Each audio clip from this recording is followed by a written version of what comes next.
오늘은 디모데후서 4장 9절에서 12절 본문으로 말씀을 나누겠습니다. 오늘은 사도 바울이 자신을 버리고 간 사람들에 대해서 증언하고 있습니다. 너는 어서 속히 내게로 오라. 지금 디모데에게 말씀하는 것이죠. 데마는 이 세상을 사랑하여 나를 버리고 데살로니가로 갔고, 그레스게는 갈라디아로, 디도는 달마디아로 갔고 누가만 나와 함께 있느니라. 네, 신앙의 여정이 신앙의 여정 속에서 좋은 동역자들을 만나기도 하는 반면에 불가피하게 헤어질 수밖에 없는 그런 아픔을 겪기도 합니다. 교회에도 어떤 사람들은 마치 이제 어떤 교회 성장의 다음 단계로 넘어가기 전까지 딱 거기까지만 머물러 있다가 떠나가는 사람들이 있습니다. 마치 디딤돌처럼 어떤 교회가 특별히 이렇게 이정표적인 어떤 사건들이 있거든요. 이렇게 1년 단위, 2년 단위에 이렇게 교회가 좋은 일이든 나쁜 일이든 어떤 이정표적인 사건이 있고, 특별히 어떤 교회가 성장하기 전에 어떤 이렇게 오히려 좀 교회가 시험에 이렇게 봉착하게 되는 그런 좀 어려움을 당하게 될 때가 있습니다. 그러면은 꼭 그 지점까지만 이렇게 교회의 어떤 디딤돌 역할을 해주는 사람들이 있습니다. 근데 그 중에 더러는 굉장히 이렇게 마음에 이렇게 심려를 끼치고 그렇게 떠나가는 사람들이 있습니다. 또 어쩔 수 없는 생활의 그런 패턴에 그런 또 문제들 때문에 떠나가는 사람들이 있는 반면에, 또 어떤 사람들이 같은 경우에는 굉장히 이렇게 마음을 핥혀놓고 떠나가는 사람들이 있습니다. 바울도 그런 일을 경험했던 것이죠. 그런데 바울이 고난이 한창 깊어질 때에 그 마음을 격려해주고 같이 끝까지 힘을 주는 것이 아니라, 바울이 감옥에 갇히거나 어려운 일이 더 깊어질 때에 믿었던 동역자들이 오히려 그것을 부끄럽게 여기거나, 바울이 고난받는 것을 부끄럽게 여기거나, 아니면 바울을 돌보는 것을 거추장스럽게 여기거나, 이런 이유로 떠나갔다면 바울의 마음이 얼마나 무너지고 힘들었겠습니까? 바울이 아마 배신과 그런 사람들의 외면에 집착했다면 건강한 사역자가 될 수 없었을 것입니다. 그런데 바울은 오늘 말씀 16절에 내가 처음 변명할 때 나와 함께한 자가 하나도 없고 다 나를 버렸으나 그들에게 허물을 돌리지 않기를 원하노라 라고 말씀하고 있거든요.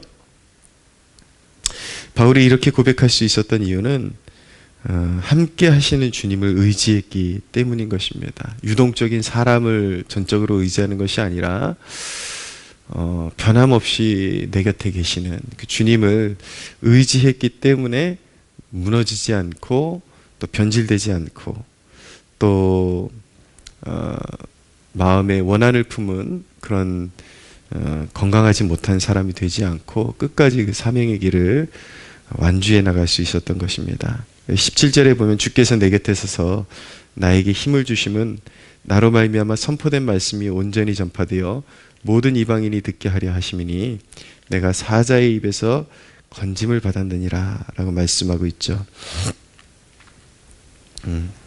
항상 사람은 유동적이기 마련인 것입니다. 마음이 변하기도 하고, 또 환경이 변하기도 하고, 여러 가지 이유로 스쳐 지나가기도 하고, 또 신앙적인 세계에서는 신앙이 이제 이 사람이 좀 서나보다 그렇게 생각이 들었다가 금세 또 그 사람이 진짜 신앙의 뿌리를 내리고 있지 않았다라는 것을 이렇게 증명하게 될 때가 있거든요. 그래서 금세 또 떠나가 버리고, 이런 일들이 계속 반복되는데, 사람에게 너무 기대하고 집착하게 되면은 결국 계속해서 마음이 상하게 되고, 또 사람에 대한 불신이 생기게 되면 또 앞으로 하나님께서 보내주시는 영혼들 계속해서 양육하고 돌보아야 되는데, 사람에 대한 불신 때문에 마음을 쏟지 못하고 온전히 그들을 위해서 기도해 주지 못하는 그런 이제 병폐를 계속해서 안고 살아야 하는 것입니다. 그러나 우리 주님은 우리를 결코 떠나지 아니하시거든요.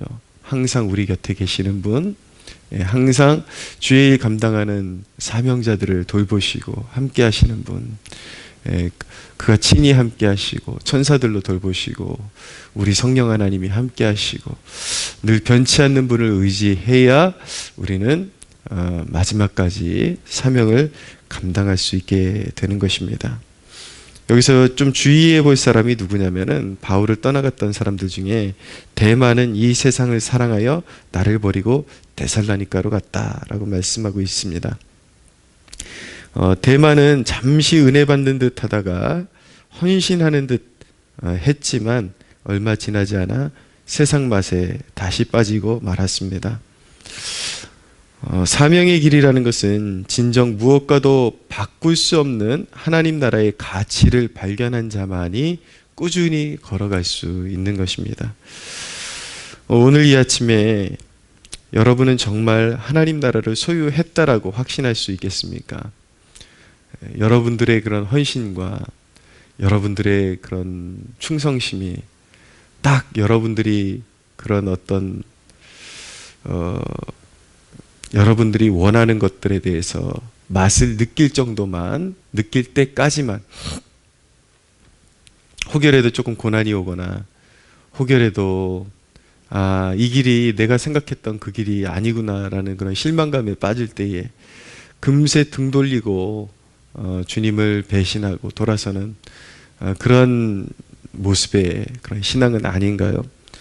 여러분들이 그렇게 환경에 따라서 휘둘리고 있다면 여러분들에게 심겨진 하나님 나라가 진짜인가 심각하게 돌아볼 수가 있어야 하는 것입니다.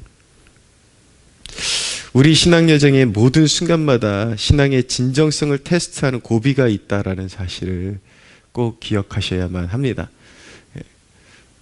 결코 우리 신앙의 길이 순탄치 않습니다. 여러분의 앞길이 그렇게 순탄하기만 하지는 않을 것입니다. 고비고비마다 마치 이래도 갈래, 이래도 믿을래 라고 하는 듯한 그러한 이제 고비들이 올 것이거든요. 거기서 여러분들의 진정성이 이제 드러나게 되는 것이고, 이제 여러분들이 소유했다라는 믿음이 믿음의 가치가 드러나게 되는 것입니다. 그러나 진짜 알곡은 그런 테스트를 거칠 때마다 때때로 잠시 쓰러지는 듯 하기도 하겠지만 결국 시편의 기자의 말씀처럼 의인은 엎드러지나 아주 엎드러지지 아니한다라고 말씀하고 있거든요. 또 금방 정신 차리고 믿음의 경주를 달려가게 되어 있는데, 그러면서 이제 순금같이 빚어지고 더 견실하고 또 환경에 흔들리지 않는 신실한 일꾼으로 이렇게 빚어지게 되는 것이거든요. 항상 믿음 안에 거하려고 깨어 있으십시오. 휘청거리지 말고 작은 일에 흔들리면은 이 믿음의 경주를 완주할 수가 없습니다. 계속해서 이제 한번 그 시련을 이길 때마다 성장하고, 또 하나님께서는 그런 영적인 싸움을 반드시 승리하는 그 고비마다 때마다 우리 마음을 위로하시는 어떤 또 사건들을 주시거든요. 그러니까 하나님의 선하심과 인자하심을 바라면서 꿋꿋이 현재 당면하고 있는 그런 어려움들에 대해서 이겨내고 승리하는 여러분들 되시기를 축복합니다. 등 돌리는 사람들만 있는 것은 아닙니다. 오늘 19절 이하에 보면 이제 신실한 성도들끼리 문안하라고 그렇게 바울이 말씀하고 있는데, 브리스가와 아골라와 및 오네시보로의 집에 문안하라. 에라스도는 고린도에 머물러 있고 드로비모는 병들어서 밀레도에 두었노니 너는 겨울 전에 어서 오라. 으블로와 부데와 리노와 글라우디아와 모든 형제가 다 내게 문안하느니라. 나는 주께서 내 심령에 함께 하시기를 바라노니 은혜가 너희와 함께 있을지어다. 분명한 것은 꾸준히 함께하는 동역자들도 있다라는 것입니다. 곁에 있는 동역자가 힘겨운 사명의 길에 힘이 되는 존재임을 기억하시고 더 귀한 존재임을 깨닫기를 원합니다. 그래서 여러분들 주위에 있는 동역자들을 더 귀히 여기는 마음, 정말 내 곁에 함께하고 이렇게 서로 중보할 수 있는 동역자가 얼마나 귀한 것인가, 귀한 존재인가, 그렇게 깨닫고 서로 귀히 여길 수 있는 복된 여러분들 되시기를 바랍니다. 오늘 이 아침에 고마운 동역자들을 한번 떠올려 보십시오. 신실하게 변치 않고 곁에 있으면서 주의 일 감당하고 그런 동역자들을 떠올려 보고 그 존재에 대한 귀중함을 떠올리면서 중보해 보시기 바랍니다.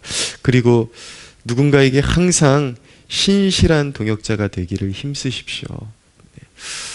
습관적으로 이렇게 등 돌리는 그런 습관이 있는 사람들이 있거든요. 어떤 무슨 병이 돋는 것처럼 주기적으로 한 1년도 못 가서 계속해서 사실은 자기 문제인데 계속 1년 정도 지내고 뭐 2년 정도 지내고 나면은 주기적으로 이제 사람에 대한 그런 실망을 표현하고 이러면서 계속해서 등을 돌리는 경우들이 있는데 좋지 않은 습관입니다. 가장 좋지 않은 습관입니다. 이런 사람들은 사역의 열매도 맺을 수 없고 좋은 열매를 맺을 수 없습니다. 만약에 그런 습관이 있다면 하나님 앞에서 온전히 회개하고 그 습관이 해결함 받아야 세상에 사실은 완전히 이상적인 그런 공동체나 사람들이 모이는 곳은 없거든요. 그냥 부족함이 있는 대로 보이면 보이는 대로 서로 안고 가야 그래야 이제 그 관계 속에서 좋은 열매들을 맺을 수 있는데 조금 자기 마음에 안 들면 또 등 돌리고 이래서는 안 됩니다. 오늘 우리의 행실을 살피고 내 삶의 그런 좋은 열매들이 쉽게 맺혀지지 못하는 이유가 무엇인가 한번 돌아보고 회개해야 할 부분들을 떠올려 주신다면 그 부분에 대해서 진지하게 그 기도 제목 가지고 하나님 앞에 나아가서 성령의 다스리심을 받고 주님의 보혈로 씻김을 받아서 열매 맺기 합당한 존재들로 다시 세워지는 그런 복된 여러분들 되시기를 축원합니다.